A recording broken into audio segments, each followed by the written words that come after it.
अस्सलाम वालेकुम 10th class. उम्मीद है आप सब घर में खैरियत से होंगे। बेटा मेरा नाम फरमान अहमद है।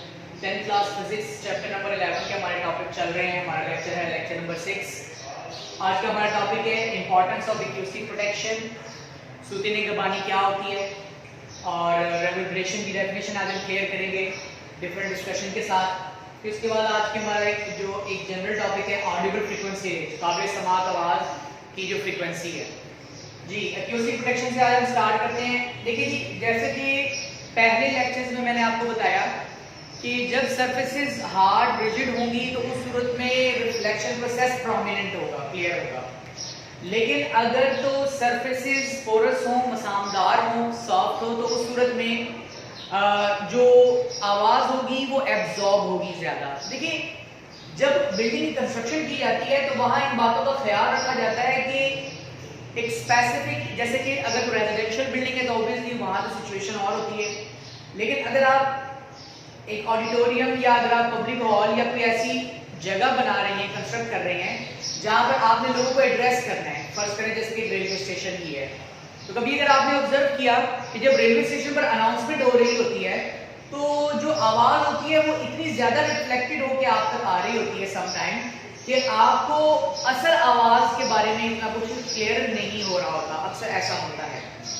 अच्छा, अब जब बिल्डिंग की कंस्ट्रक्शन करनी है या ऐसे तमाम सिचुएशंस को हम लोगों ने फेस करना है तो हमें वहाँ ख्याल रखना होगा कि सरफेसेस ना ज़्यादा स्मूथ हो ना ज़्यादा सॉलिड होनी चाहिए, रिजिड होनी चाहिए। मतलब एक एवरेज सिचुएशन क्रिएट हो जानी चाहिए। दोनों के दरमियान में एक स्पेसिफिक हम लोगों ने मार्जिन रखना होता है।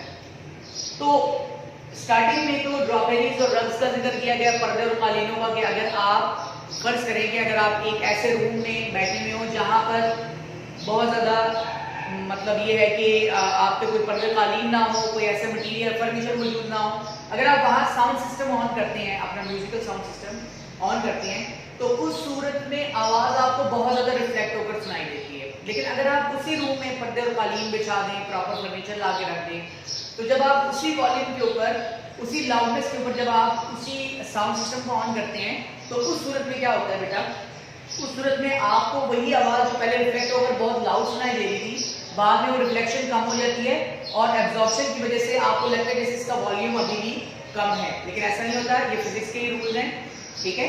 तो ये था इंपॉर्टेंस ऑफ एक्यूस्टिक्स। जबकि हमारा नेक्स्ट टॉपिक इसी के अंदर जो आ जाता है, ठीक है, आगे पैराग्राफ के अंदर क्लियर है, रेवर्बरेशन क्या होती है। देखिए जी, आवाज़ जब बार बार रिफ्लेक्ट होकर वापस आती है तो वो ओरिजिनल साउंड के अंदर, ओरिजिनल जो आपके पास वेव है उसमें खलल पैदा करती है। जैसे मिसाल के तौर पर अभी इस वक्त मेरी आवाज़ इस कॉर्नर से भी, इस कॉर्नर से भी, छत से भी और फर्श से भी टकरा कर वापस आ रही है। लेकिन अगर ये तमाम रिफ्लेक्टेड वेव्स मेरे ओरिजिनल साउंड में खलल पैदा करेंगी तो बेटा इसे हम कहेंगे रेवर्बरेशन। तो जब मुख्तलिफ किस्म के कॉन्फ्रेंस हॉल्स बनाए जाते हैं वहाँ पर इसका ख्याल रखा जाता है कि जो साउंड है वो इक्वली और प्रॉपरली तमाम ऑडियंस तक पहुँचे, ठीक है। जैसे कि अगर आप सिडनी का ऑपरा सेंटर देख लें, वहाँ पर भी सेम इसी तरीके बिल्कुल इसी तरीके कार से कंस्ट्रक्शन हुई है कि अगर तो आवाज़ सामने स्टेज पर पैदा होती है तो वो तमाम ऑडियंस तक, तमाम सामीन तक बेहतरीन और प्रॉपरली डिस्ट्रीब्यूट हो रही होती है। किसी भी आवाज़ के रिफ्लेक्टेड रेव्स में खलल पैदा नहीं होता। इसी तरीके से आप हरम शरीफ में भी देख लें, वहाँ पर भी एग्जैक्ट ऐसी होती है। अगर अजान हो रही हो तो आपको हर एक कॉर्नर पर उसके प्रॉपर हदूद में बेहतरीन किस्म की आवाज़ आप तक पहुँच रही होती है। किसी किस्म की रेवर्बरेशन प्रोसेस नहीं हो रहा होता, मतलब आवाज़ में खलल पैदा नहीं होता। तो बेटा ये रेवर्बरेशन की डेफिनेशन बहुत इंपॉर्टेंट डेफिनेशन है।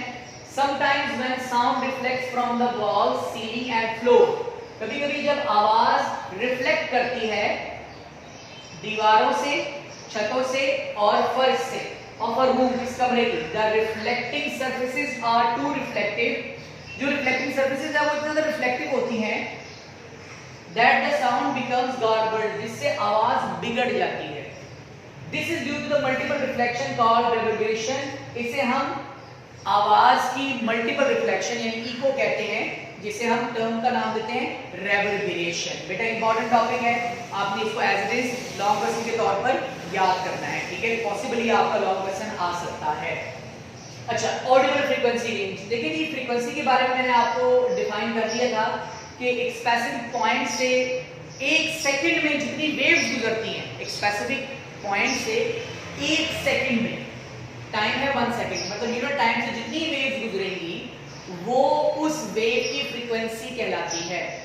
अब ये जो आवाज है, जैसे मैंने आपको बताया था कि ये आवाज वाइब्रेशन से पैदा होती है, बड़ी एक इंपॉर्टेंट बात मुझे ज़हन में आ गई, आवाज वाइब्रेशन से पैदा होती है और वाइब्रेशन से आवाज पैदा होती है, ये दोनों सिचुएशन है, ठीक है जी। मिसाल तौर पर आवाज से वाइब्रेशन पैदा होती है। इस वक्त अगर मैं बोल रहा हूं तो आपके जो कानों के एयर ड्रम है, मतलब कान के जो पर्दे हैं, वो पर्दे वाइब्रेट कर रहे हैं और सेंसेशन डेवलप करके प्रॉपर जो आपके ऑडिटरी नर्व है उस तक पहुंचने के बाद आपको सुनने के काबिल बना रहे हैं। तो ये एक सिचुएशन है। दूसरा क्या है कि वाइब्रेशन से आवाज पैदा हो जाती है। आपको याद होगा मैंने आपको गिटार की, सितार की एग्जांपल दी थी कि जब एक वायर को स्ट्रेच कर दिया जाए और जब उसको प्लग किया जाता है तो वो तेजी के साथ वाइब्रेट करता है, तो इस वाइब्रेशन के दौरान वो आवाज पैदा करता है। रबर बैंड की भी आपको मिसाल दी गई थी। तो डिफरेंट जो यहाँ पर आपके सामने मौजूद है नॉर्मल ह्यूमन हैं, ठीक है, आम जो सेहतमंद अफराद हैं, उनकी सुनने की सलाहियत कितनी फ्रीक्वेंसी रेंज तक है? मिनिमम 20 हर्ट्ज, ये बहुत ही रेयर सिचुएशन होती है, ठीक है, और मैक्सिमम 20,000 हर्ट्ज। याद रहे, जितनी फ्रीक्वेंसी बढ़ती रहेगी वेवलेंथ रिड्यूस होता रहेगा, ठीक है, जितनी फ्रीक्वेंसी बढ़ती रहेगी वेवलेंथ जो है वो रिड्यूस होता रहेगा, नंबर ऑफ वेव्स ज्यादा ट्रांसफर होंगे।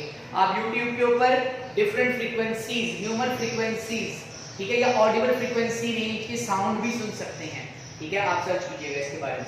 तो नॉर्मल ह्यूमन जो रेंज है वो 20 हर्ट्ज टू 20,000 हर्ट्ज है। बेटा बहुत इंपॉर्टेंट है आपका ये एमसीक्यू या शॉर्ट में पूछा जा सकता है। बैट, चमगादड़, ये 1,20,000 हर्ट्ज तक की फ्रीक्वेंसी की आवाजों को भी सुन सकते हैं। जब ये प्रॉपर फ्लाइट लेते हैं, उड़ते हैं, तो एक खास किस्म की साउंड पैदा करते हैं।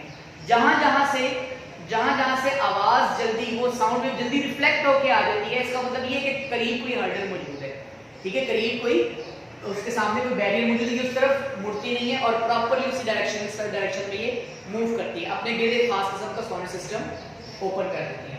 माइस जी 1,00,000 हर्ट्ज तक की फ्रीक्वेंसी रेंज है। इसके बाद डॉग्स की 35,000 हर्ट्ज। डॉग्स के लिए एक और टर्म भी यूज होती है, साइलेंट विसल, खामोश सीटी, साइलेंट विसल।